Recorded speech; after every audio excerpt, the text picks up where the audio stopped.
ইদানিং ফেসবুকে একটা কথা জটিলভাবে প্রচার হচ্ছে এবং এটা নিয়ে বাড়াবাড়ি হচ্ছে।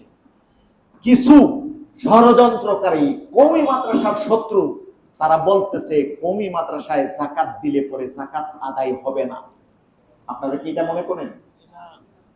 কওমি মাদ্রাসার উলামায়ে কেরাম এমন একটা জাতি যারা যাচাই বাছাই করে কাজ করে এবং সব বিষয়ে অন্যদের তুলনায় জ্ঞান বেশি রাখে, এলেম বেশি রাখে।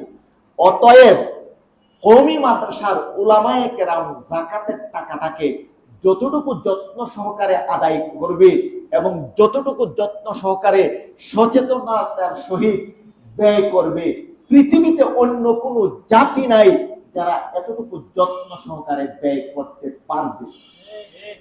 অতএব আমি মনে করি যাকাত দেওয়ার জন্য সবচেয়ে উপযোগী একটা জায়গা হলো কওমি মাদ্রাসা। কওমি মাদ্রাসা একটা নির্ভরযোগ্য জায়গা।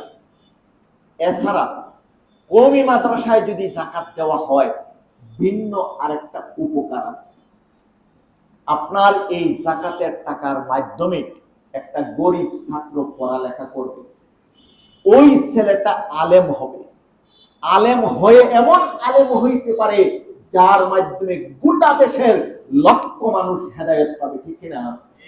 ওই লক্ষ মানুষ যে হেদায়েত পাইলো, নেক আমল করলো, ভালো কাজ করলো, সবগুলির যেই পরিমাণ সওয়াব হবে এই পরিমাণ সওয়াব আপনার আমল নামায় লেখা হবে।